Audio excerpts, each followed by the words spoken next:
So perhaps the finance minister was constrained by the fact, or like the 25th March note mentions, that he could have done, or he did not do enough to prevent Mr. Raja. Perhaps the reason being that he was afraid that it would lead to a lot of litigation because spectrum by then had already been allotted. Was that? Are you willing to give him that benefit of doubt? I'm glad, Javed Sahab, that you have referred to the 25th March 2011 office memorandum which was sent to the PM by the Finance Ministry. Now, if you read the 25th March OM, you will find that it is both a narrative as well as a judgment. And in paragraph after paragraph after paragraph, what does the note of the Finance Ministry say? This was not followed up by the Finance Ministry. This was given up by the Finance Ministry. The Finance Ministry kept quiet. The Finance Ministry was silent. You know, after having taken a position and after having been overruled by the DoT, the Finance Ministry does nothing. And finally, the Finance Ministry agrees. Now, the specific question that you have asked, what does the Finance Ministry note say? That there was a provision in the license agreement that the terms and conditions of the license could be changed. And at that point of time, we were talking not of licenses, we are talking of letters of intent, because letters of intent were issued in 2008, 10 January.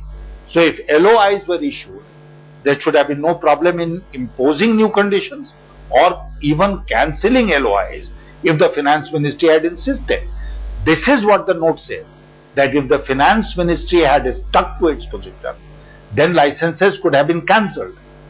It might have led to some litigation, but the government had a very strong case, and the government cannot be afraid of litigations. Then the government will cease to function.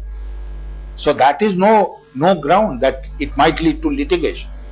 So you are also a member of the Joint Parliamentary Committee which is looking into this 2G case. And I believe that the JPC has demanded that all correspondence emanating between the Finance Ministry and on this issue should be placed before it.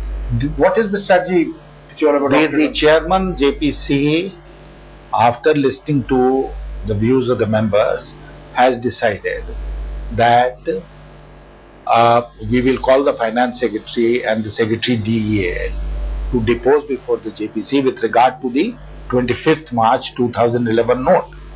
And we have also decided, he has already announced it, that all the ministries concerned should be asked to tell us, even swear an affidavit, that they have shared with us all the papers relating to 2G spectrum that they have, so that the JPC functions in a proper manner.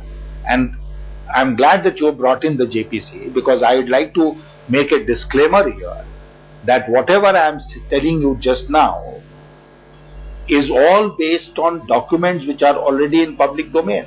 I am not sharing with you at all anything to which I am privy as a member of the JPC. We are privy to a lot of documents, a lot of information.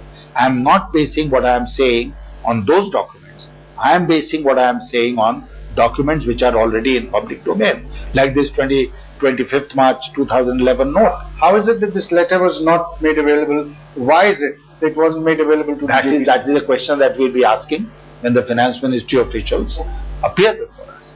And that's what many of us, many honorable members of the committee demanded should be done.